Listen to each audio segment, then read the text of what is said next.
Quantas vezes por dia você acessa esse site? 5 vezes? 10? 30? YouTube, Twitter, Wikipedia, Google são acessíveis em segundos pelo navegador, muitas vezes digitando apenas algumas das letras. No entanto, existem diversas tecnologias e protocolos envolvidos entre apertar a tecla Enter e receber as últimas notícias da vida dos seus amigos. Uma delas está sempre visível, mas sempre passa despercebida.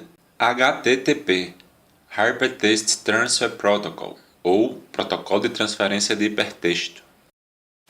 Mas o que é um hipertexto? Hipertexto é basicamente uma estrutura que agrega outros conjuntos de informação na forma de blocos, seja textos, imagens, sons ou até mesmo referências a outras estruturas de hipertexto, que nesse caso são hiperlinks. Como o HTTP funciona? O HTTP funciona basicamente como uma comunicação de pedidos e respostas entre cliente e servidor, onde ambos se relacionam. Um navegador web, por exemplo, pode ser o cliente, e uma aplicação em um computador que hospeda um site da web pode ser o servidor. Mas como funciona na prática? É simples. O cliente submete uma mensagem de requisição HTTP para o servidor. O servidor, que fornece os recursos como arquivos HTML e outros conteúdos, ou realiza outras funções de interesse do usuário, retorna uma mensagem resposta para o cliente. A resposta contém informações de estado completas sobre a requisição e pode também conter o conteúdo solicitado no corpo de sua mensagem.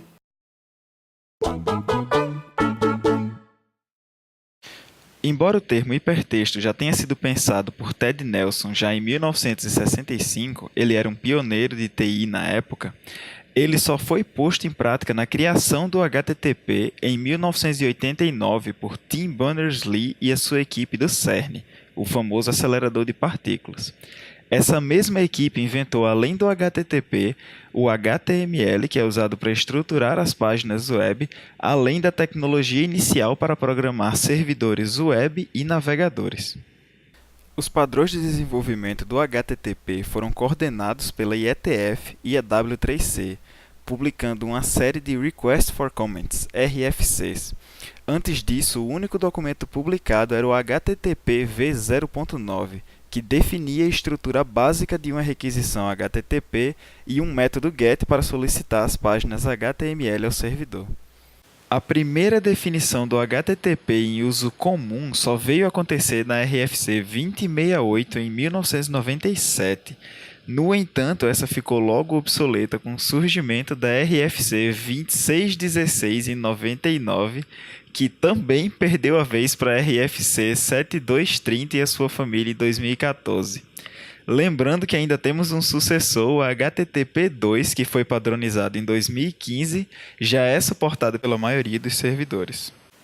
Atualmente, as regras que estão valendo para o HTTP são as da família da RFC 7230 de 2014. São todas da versão HTTP 1.1.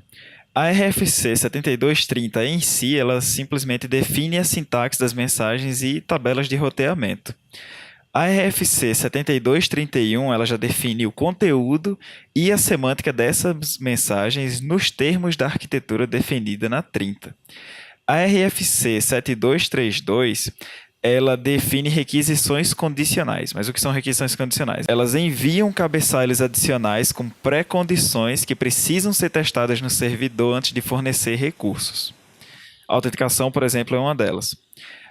A 33 define requisições de intervalo. Essas requisições de intervalos elas acontecem quando clientes eles precisam recuperar uma transferência de dados interrompidas, por exemplo, ou requisitar dados parciais de uma requisição grande demais para ser processada de uma vez só. A RFC 7234 ela define regras de caching que visam melhorar a performance das respostas. No caso, usando respostas que já foram previamente armazenadas localmente no cliente como respostas novas. E, finalmente, a RFC 7235 ela define um framework para controle de acesso e autenticação. Isso permite ao servidor perguntar pelas credenciais de um cliente antes de fornecer um recurso e permite ao cliente fornecer essas informações de autenticação antes de usar um recurso do servidor. A RFC mais recente no contexto de HTTP é a 7540. ela especifica uma nova expressão semântica que é otimizada para o protocolo HTTP, que no caso é conhecida como HTTP2. Vale ressaltar que o HTTP2 ela é uma alternativa a HTTP 1.1 e ela não necessariamente torna a 1.1 obsoleta. Agora vamos ver um pouco as diferenças entre HTTP, HTTPS e HTTP2. O que é HTTPS? O que significa esse S? Por definição, Protocolo de Transferência de Hipertexto Seguro, ou seja, é uma implementação do protocolo HTTP sobre uma camada adicional de segurança que utiliza o protocolo SSL/TLS. Essa camada adicional permite que os dados sejam transmitidos por meio de uma conexão criptografada e que se verifique a autenticidade do servidor e do cliente por meio de certificados digitais. A porta TCP, usada para o protocolo HTTPS, é a 443. Após 18 anos de ser lançado o HTTP1, eis que surge o HTTP2. Lançado em maio de 2015, o HTTP2 foi focado em sites que têm conteúdo rico e complexo. Embora os conceitos básicos sejam os mesmos, mudanças na arquitetura foram feitas para melhorar a experiência do usuário. Mas o que é o HTTP2? Como você já sabe o que é HTTP, já que explicamos anteriormente, o HTTP2 é basicamente uma evolução. Vejamos algumas mudanças. No HTTP 1.1, o navegador abre uma conexão para baixar um único arquivo. Se essa conexão ficar ocupada por muito tempo, seja porque o arquivo é muito grande ou porque o servidor está lento para responder, o carregamento da página simplesmente trava no meio do processo. Já o HTTP2 usa multiplexação, um nome complicado para dizer que o navegador abre uma única conexão para baixar múltiplos arquivos. Mas como assim? É simples. As requisições e respostas são paralelas e assíncronas, ou seja, seu navegador pede vários arquivos ao mesmo tempo e recebe-os assim que eles estiverem prontos, na mesma conexão. Mas e se uma imagem na página, por exemplo, for pesada demais? Não tem problema. Na mesma conexão, é possível misturar os dados, recebendo parte da imagem, depois um arquivo totalmente diferente e por fim o resto da imagem que faltava. Sensacional, não é? Vejamos outra mudança. No HTTP 1.1, seu navegador precisa primeiro solicitar a página, ler o código-fonte em HTML, interpretar aqui e ali as chamadas para elementos externos e então solicitar esses tais elementos. Com o HTTP2, o servidor poderá mandar esses elementos antes do seu navegador pedi-los. É o chamado Server Push. Mas como assim Server Push? Assim que seu navegador solicitar o index.html, o servidor poderá responder com o index.html, o style.css, o tv.css, o jquery.js e o favicon.png. Quando seu navegador se der conta de que precisa usar esses arquivos para renderizar a página, eles estarão no seu computador, prontinhos para uso. Isso é mais eficiente e todo mundo fica feliz. Aí você pergunta, mas o Server Push não poderia causar brechas de segurança nos navegadores? Devido ao fato de baixar arquivos com antecedência, alguns potencialmente perigosos? Não, porque vai ser uma conexão pré-estabelecida.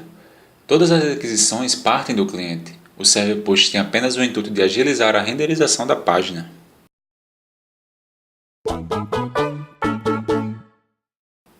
Como vemos no gráfico, hoje mais de 50% do tráfego é em HTTP2, segundo a KCGN. Nessa tabela, conseguimos ver o aumento da porcentagem de solicitações HTTP2 em relação à quantidade total de solicitações HTTPS por país. Isso em apenas 6 meses. Se analisarmos alguns países específicos, a Áustria teve um aumento de quase 30%. Na Noruega, o aumento foi de mais de 32%. No total, o tráfego HTTP2 nesses países aumentou 21,36% nesse período. Este mapa de calor dá uma visão geral em qual região a utilização de HTTP2 é a mais alta. O mapa de calor baseia-se na percentagem HTTP2 do tráfego em relação à quantidade total de solicitações HTTPS nos principais países. Para se ter uma noção prática do aumento da velocidade, a Load Impact montou uma ferramenta legal que faz uma aproximação de quanto mais rápido o seu site seria usando HTTP2 em relação ao HTTP1. Portanto, em uma página que você gastaria 0,91 segundos para carregar seu conteúdo na versão HTTP1, você gastaria 0,40 segundos na versão HTTP2. A adoção da nova versão do protocolo deverá acontecer ao longo dos próximos meses e anos. A migração acontecerá aos poucos e certamente conviveremos com sites HTTP 1.1 e HTTP.2 lado a lado durante um bom tempo. Como os principais navegadores e servidores já estão preparados ou se preparando para o HTTP2, ele não deve demorar muito para dominar a internet.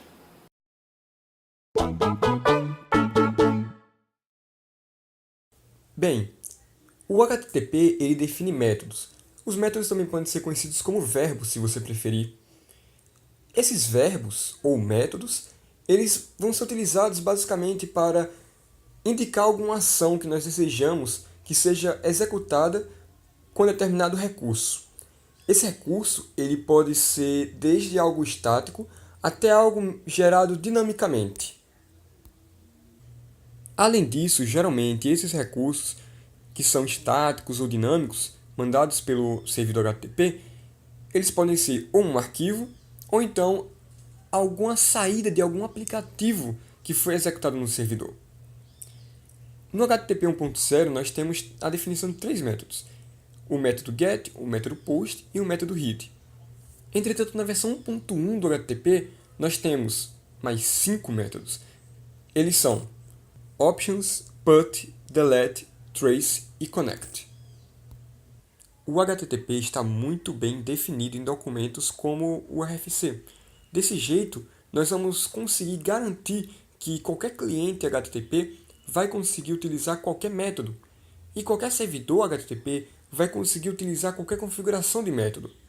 Se algum desses métodos que o servidor receber não for conhecido, então ele simplesmente irá tratar o método como desconhecido. No HTTP não existe um limite de métodos que nós podemos definir, e isso permite que novos métodos acabem sendo implementados sem quebrar a atual estrutura do HTTP. Por exemplo, o WebDAV definiu novos 7 métodos e a RFC 5789 especificou um novo método chamado PATCH. Todos os atuais métodos eles podem ser encontrados na RFC 7231.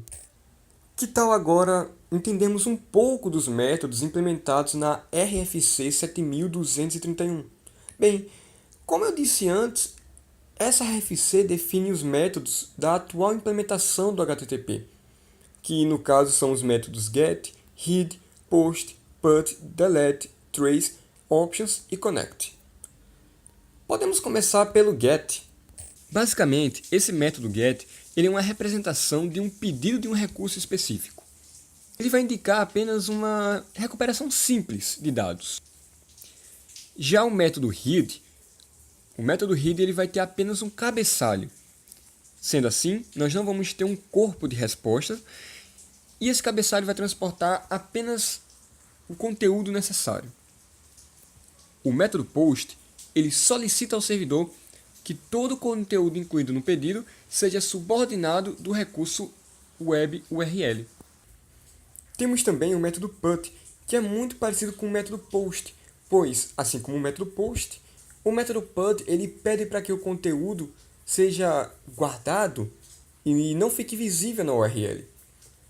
Entretanto, esse dado ao qual o método PUT está se referindo, se ele por acaso já existe no servidor, ele é modificado, e se ele não existir ainda, ele é criado. Ou seja, o método PUT ele é utilizado como se fosse um método que indica o update. O método delete, como o próprio nome dele já sugere, ele pede para que o servidor delete um determinado recurso, um determinado dado. O método trace ele é um método que nós vamos utilizar para ecoar o request. Basicamente o que ele vai fazer é retransmitir um pedido recebido de um cliente e assim ele vai dizer se alguma alteração foi feita por servidores intermediários do request. Já o método options, ele vai retornar o método HTTP que o servidor suporta pela URL específica. Sendo assim, eu posso utilizar o método options para checar as funcionalidades de um servidor.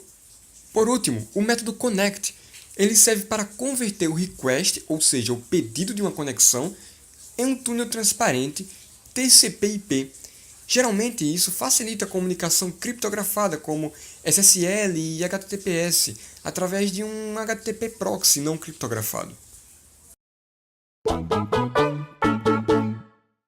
Uma porta pode ser definida entre lógica e física. A lógica, ou seja, de software, é uma conexão virtual que pode ser usada na transmissão de dados. As mais comuns são as portas protocoladas TCP e UDP, que são usadas para a conexão entre computadores e a internet. Já uma porta de hardware serve como elemento de ligação entre um computador e outro, ou entre o computador e um periférico. A física, na verdade, é uma porta que parte de um equipamento na qual se conecta um plug. No caso das camadas de transporte TCP e UDP, elas especificam um número de porta de origem e destino em seus cabeçalhos de pacotes. Um número de porta é um número inteiro de 16 bits sem sinal, que varia de 1 até 65.535.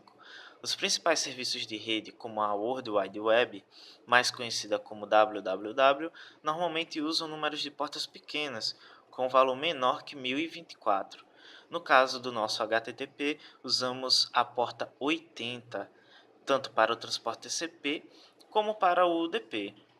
E o número de porta 443 fica reservado para o HTTPS.